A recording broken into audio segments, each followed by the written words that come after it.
And we are alive, I believe. Is it counting down? It's going to count down. All right. We are here with author and screenwriter and martial artist, Stephen Barnes. All that stuff.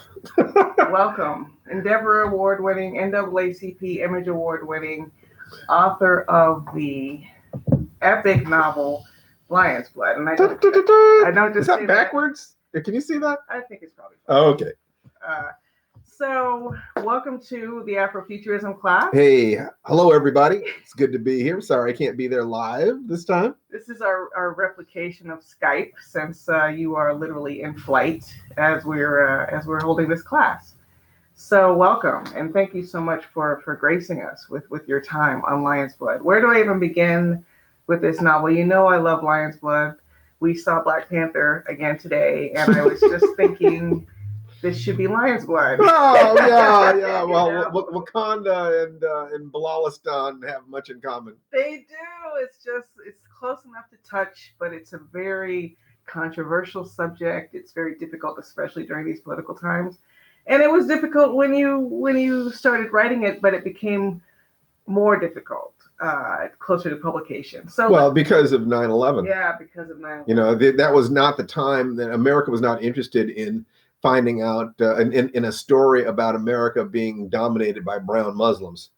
You know, just like that was a non-starter. You know, I hadn't seen that one coming. It was a surprise. Well, let's back up a little bit to the electrifying premise of Lion's Blood, which is that the Americas called Bilalistan were settled by Islamic Africans. Yes. Bringing European slaves, flipping the story to provide us with this highly imaginative and revolutionary what-if scenario that helps people sort of level the playing field in their minds. Like, we can move ourselves out of the real trajectory of history to look at other trajectories that might have been. Why did you write this book?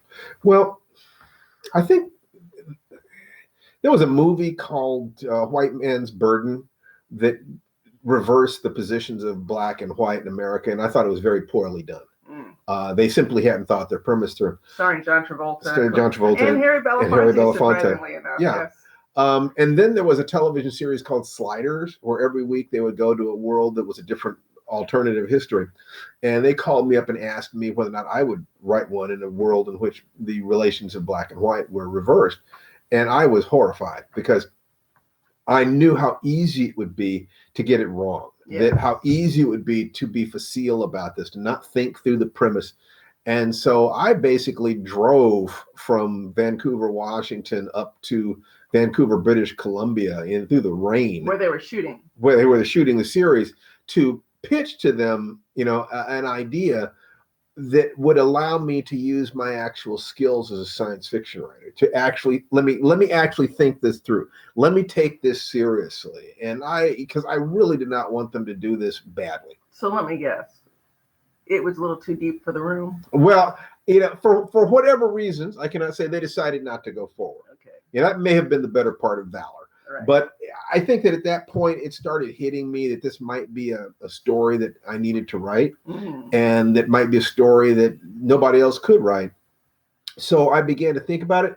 My initial thought was to do it in a period that was analogous to the early 1950s, and to do it as sort of in the heat of the night in reverse. With Sidney Poitier and Rod Steiger. And to have a white detective in a black world trying to tease out a crime, a mystery whose roots would go back to the history of this world.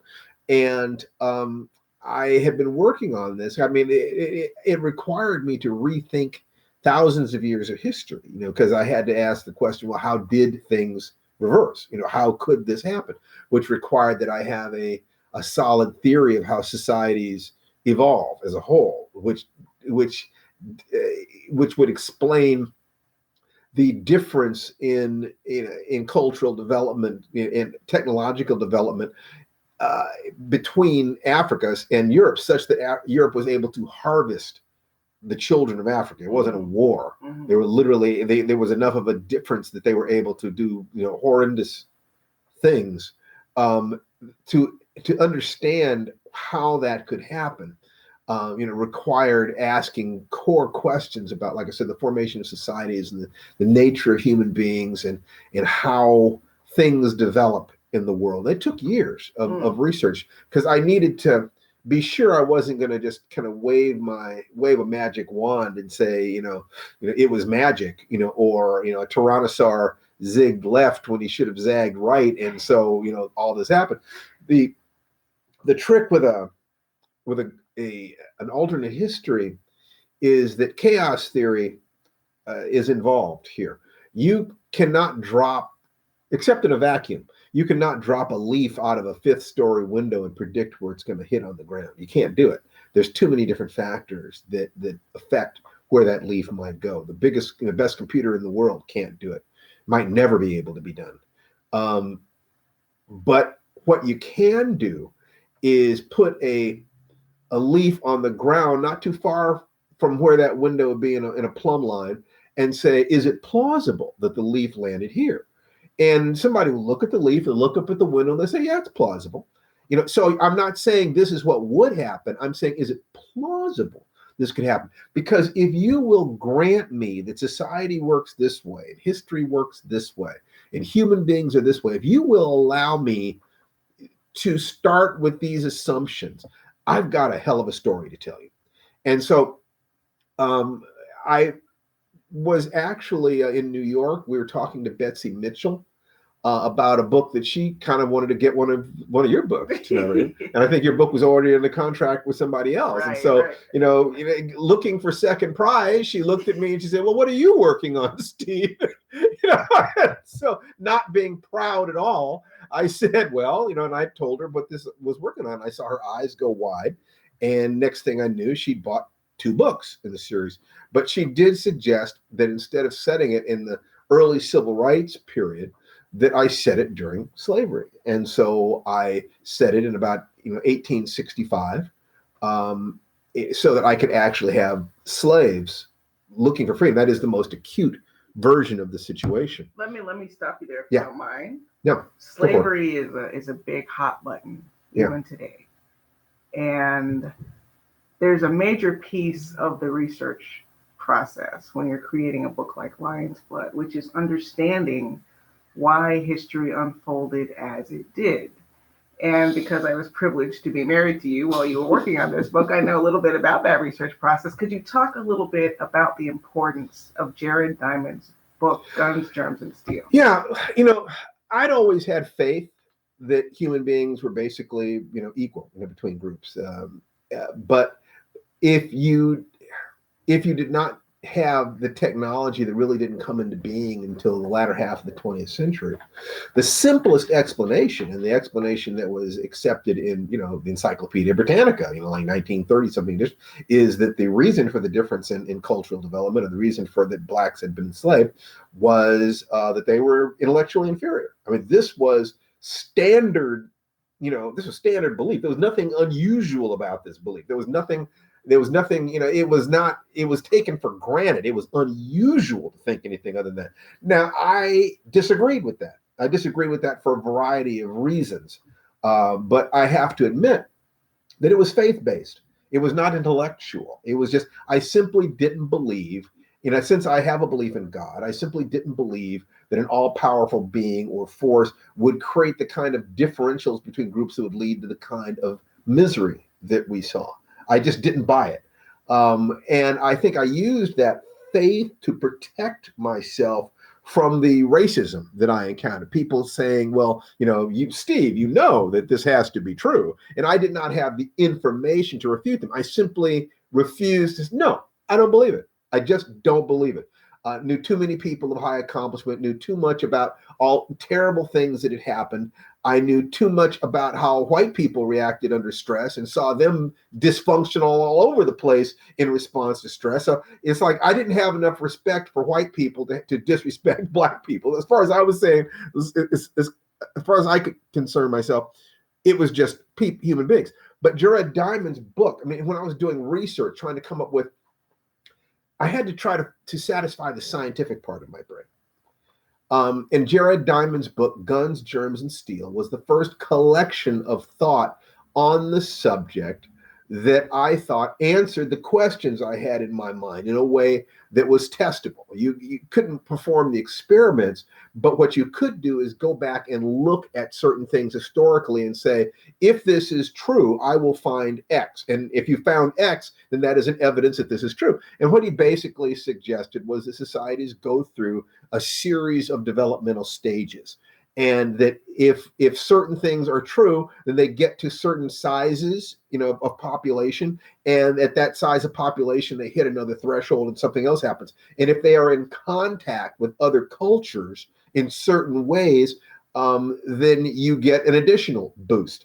That nothing is ever really invented. What you really get is things get improved little bits over and over and over and over and over again. Like a pot of stew, everyone adds ingredients. That's right. That's right.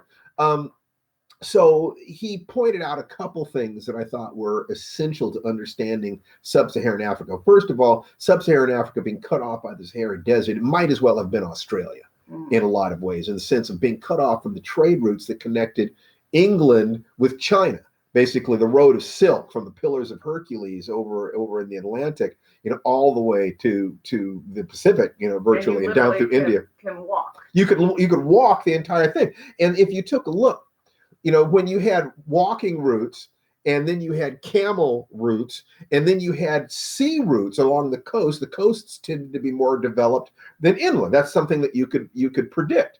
And when I was a kid, before the internet, it was very obvious that if you're traveling to little towns up in the mountains like this, it looked like you were driving back into the past.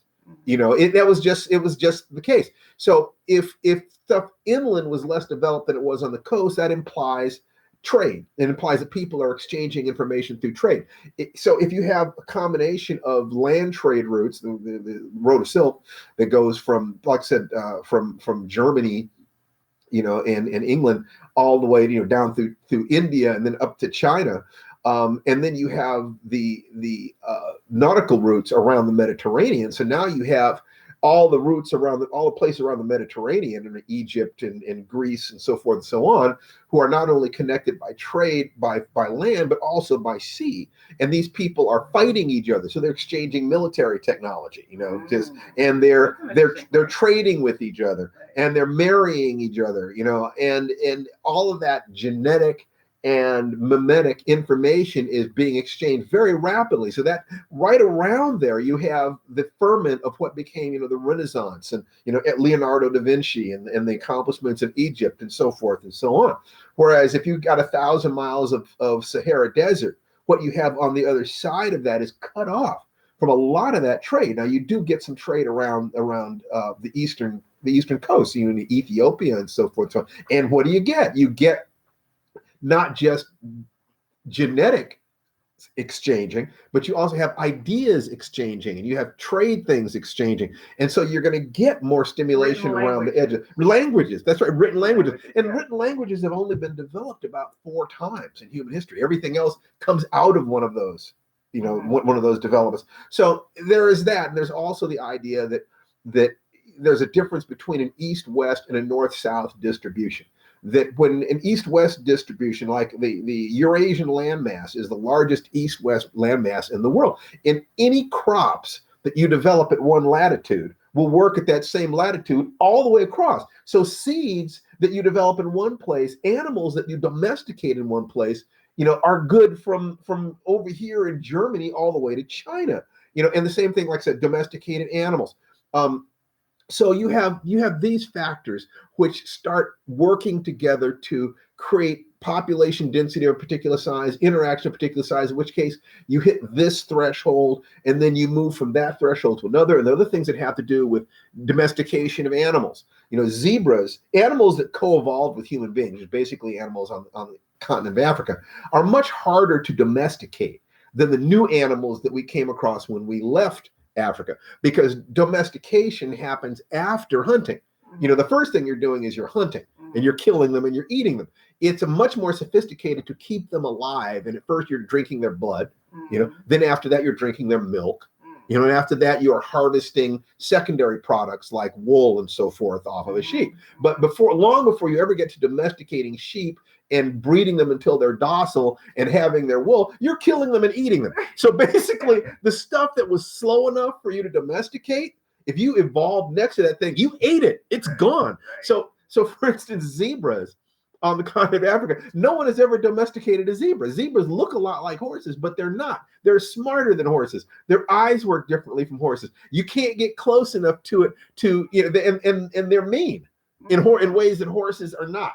Horses were kind of looking at human beings when they first arrived, saying, "Oh, what's this?" Zebras knew what we were because we'd been there since we looked a lot like orangutans, and so, they knew what we were. They knew how to deal with us. We could catch them and eat them, but we could not catch them and treat them gently enough that one day zebras would let us ride them. So that there was no chance that there would be the kind of travel that would have been necessary for the exchange of. Well, it's not just travel. When you have animals, you have energy. A horse or an ox can produce, I think it's 5 to 7 times the energy of a human being.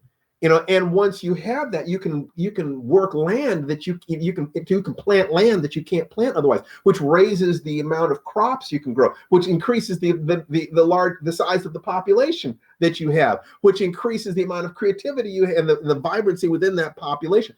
All of these things interact with the other. So I looked at this book and it connected with so many other books that I'd read, and for the first time I had a theory. It's like, oh, I see it. You see why it happened. I see why it happened. I can prove it. I can predict that certain things will happen. If Asians are supposed to have the highest IQs, and you take a look at Polynesians or people or Asians living on islands off of China and Japan, they don't develop Sony televisions.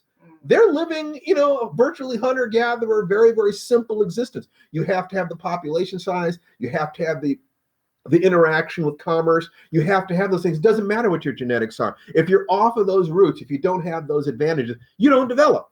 So this is the basis or one of the bases for understanding how the world unfolded. Absolutely. And this is what I needed in order to write this book. Then with your faith bolstered by facts. Yes. You can dive into the process. And I had to rewrite 2,400 years of history. So what was your trick to figuring out how it, because really, and I want to get to this part too, Lion's Blood is a simple story. Yeah. It's a very simple story, but there's a complex process to create it. So what did you have to, what was the stepping off point for you? The stepping off point, and the thing is that it couldn't just be a point that I believed in.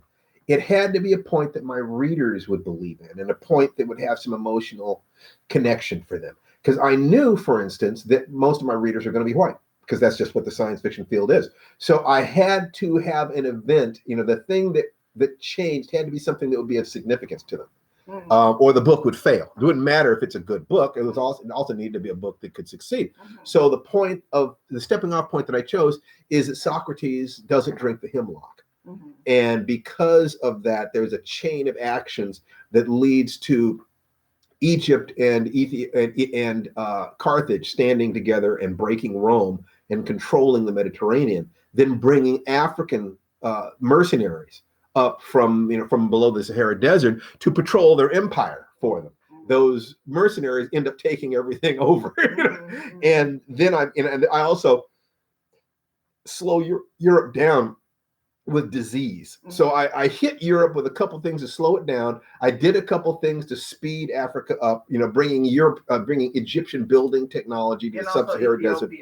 That's right. So, I did a bunch of things to speed Africa up, slow Europe down, change history so that Africa was able to flip the switch and had the kind of advantage culturally and technologically and militarily and so forth and so on that enabled them to harvest the children of Europe instead of the other way around. Boom. And quite significantly, you help fuel, much like Octavia Butler is using the idea of religion to organize society. Religion plays a big part in your creation of Lion's Blood. Explain that. Well, if you have an army, one of the things that almost every army has that I know about is a faith.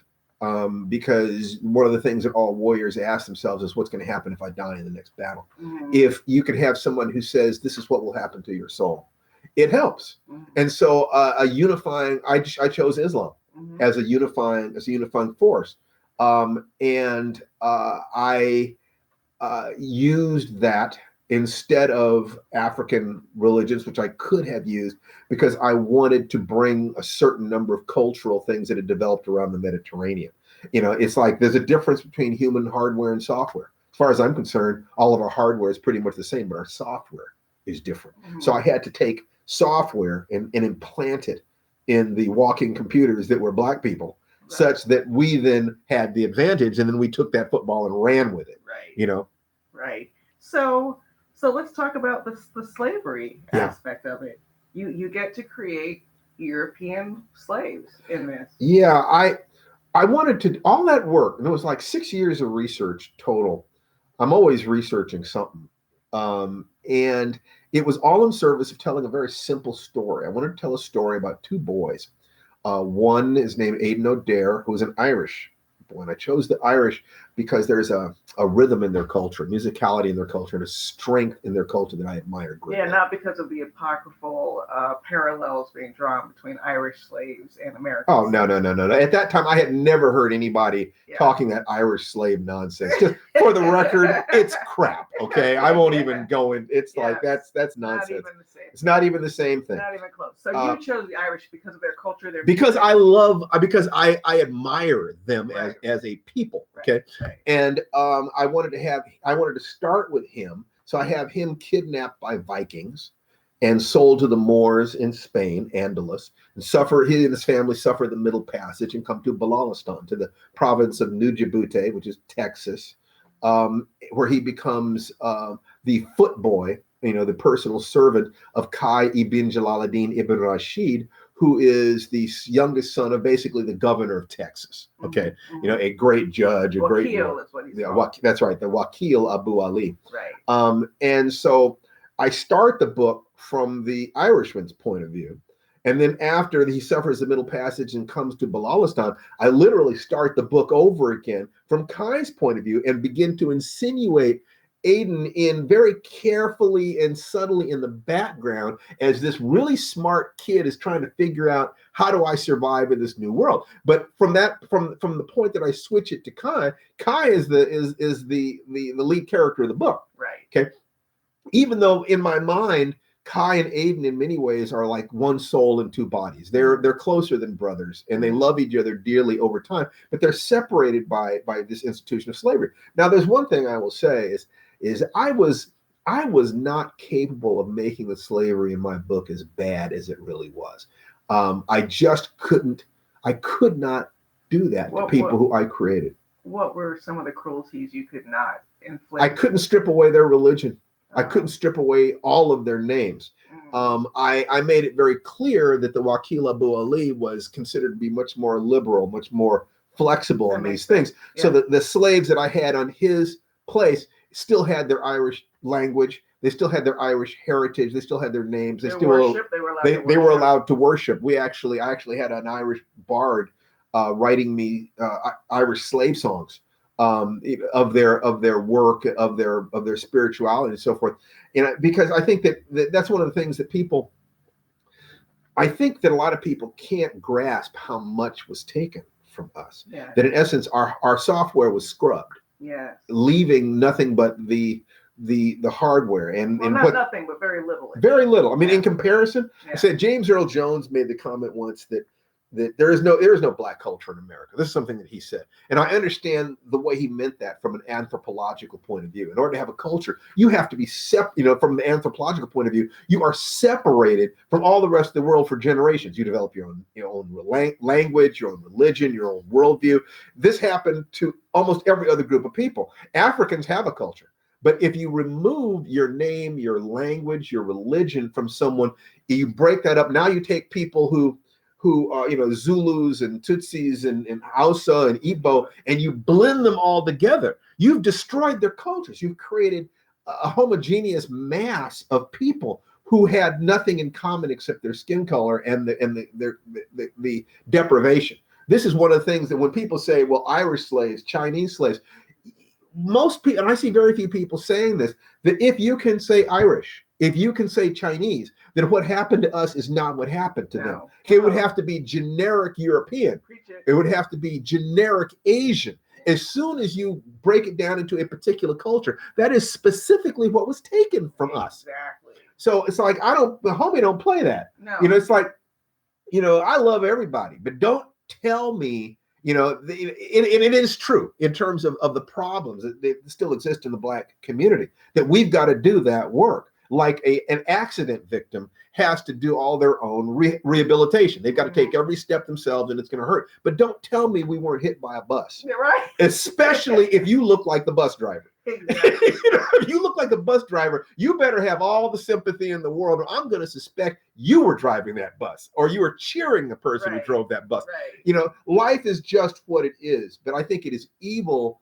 You know, we hurt each other as human beings, and I'm willing to accept that. But the gaslighting. Yes, that's it. It's much. Don't hurt me and then blame me for limping. Don't beat the hell out of me and steal my wallet and then tell me that I like being broke.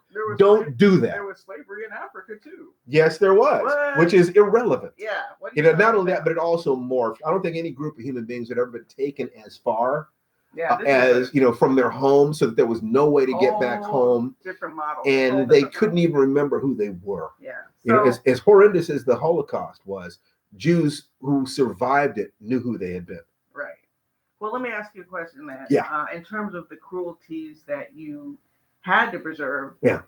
Out of respect to the institution. Otherwise, you're not doing. I'm not telling the same story. Right. No, there's still still rape. What was the hardest? What was the hardest?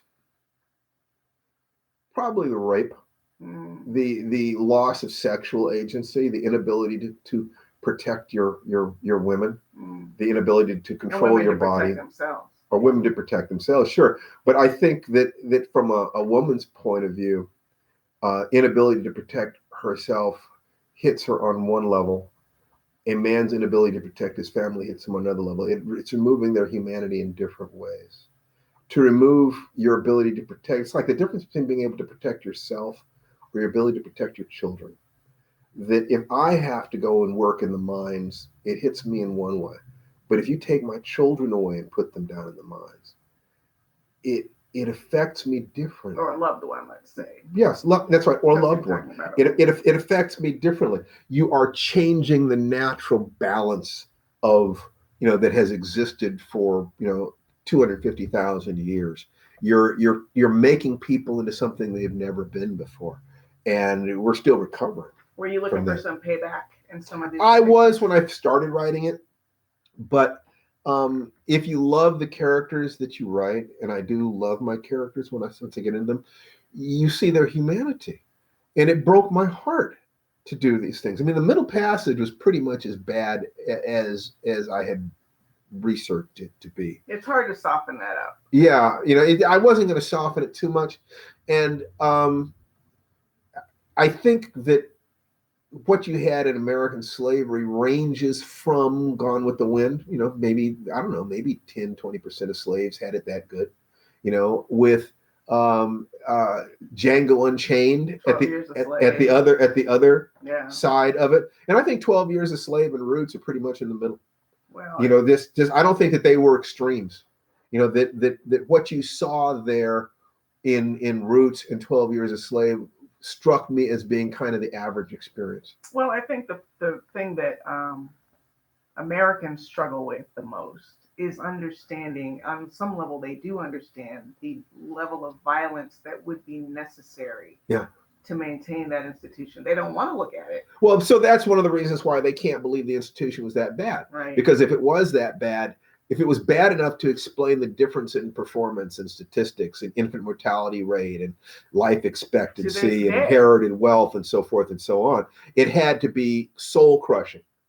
If it's that, then they look at their own ancestors and think these were evil people. And the wealth that was amassed during slavery and Mississippi was the wealthiest state in the Union until the Civil War, at which time it became the poorest state in the Union. And it's like, you know, slaves were incredibly valuable. Otherwise, why in the hell would a group of people fight in the bloodiest war in American history to protect it unless it was fantastically important. I think it's still true that more people died in the U.S. Civil War than all of the wars combined. So Yeah. that's how important slavery was. Right. And it rested upon a belief in superiority. I mean, there are ways in which I think that the belief in superiority that was necessary to justify slavery was worse than the institution, because the belief outlived the institution. It's just starting to break down now, and you can see the pain among a lot of white people in the sense of, oh my God, if they weren't inferior, what did we do? Are we evil? And I think that white males confronted with that, plus the women's movement, you're talking about the incel movement, the guys who feel like their grandfathers were promised that they'd be the lords of creation. And now here are these guys, they're competing with black people and competing with women, and it's like they don't have it. They're not solid. They're being crushed by ordinary life things, and they're responding with violence. Right. This may be the last question. I'm not sure what time it is, okay. but I know we only have a little bit of time. In creating the friendship between Kai and Aiden, what did you want your readers, black and white, or maybe there was a separate set of responses you wanted from each, to take away from Lion's Blood? Well, okay, if I was to say, what did I want my black readers to come away? I wanted my black readers to have a sense of the world that might have been. Yeah. To see themselves, as beautiful and powerful. And, I was able to have Shaka Zulu as a character. It's like, I had so much fun with that. And I wanted my white readers to feel what slavery was really like. I remember I had an early version of this book, and there was a lady of Irish extraction who I'd had doing reading on the book. Sensitivity reader. Basically a sensitivity reader. And I said, I want you to read this and tell me whether I'm portraying the Irish properly. And she said that she was about halfway through the book, and she's walking along the street in Portland, and there's this black man walking toward her, and she had this visceral reaction. She wanted to run up to him, grab him, and say, "Let my people go!" And I said, "Yes, I got it." So I wanted that. Yes. In terms of black people, I wanted to give them something. White people, I wanted to give them an experience of stepping through the looking glass and seeing. But if there was something I wanted both sides to get, it was the sense that human beings are basically just human beings. There's nothing particularly wrong with black people. There's nothing particularly wrong with white people. History does things to us. The environment, the territory that we travel has made far more difference than our genetics ever did. The Khoisan, the hunter-gatherer people of South Africa, have an expression called num, N-U-M, that means basically that there is one soul looking out through many eyes. And that's what I see. That's the world that I see. And I wanted to do that. And I wrote that entire book to bring Kai to a moment where he had to make a choice about who he was, what he ultimately thought about the world that he was in, and to make that choice as hard as a human choice can possibly be. I think that's what fiction is. You once you realize the theme that you're working on, you emphasize that theme by working backwards from some scene that exemplifies it. And I'm very proud of Lion's Blood. I think it may be the best book I've ever written. I hope it's not the best book I ever write, but I think up until now it is the best book I've ever written. It's an extraordinary book. Thank you. And thank you so much for writing it. Pleasure. And for opening your heart to share it with us. It was not easy. Even though the world was in some ways not ready. No, it wasn't in some ways, but I love humanity so much. I love everybody, and I certainly love my people. I certainly love, in my people, I belong to several different tribes. There are martial artists, there are writers, and there are the children of Africa, the children of the diaspora, who have been so amazingly strong. There are times when I cannot believe how much we have endured and how strong we are and how beautiful in that strength. It's just, I'm very proud. Well, on that note, thank you so much for spending this time with us. Welcome. This has been Stephen Barnes.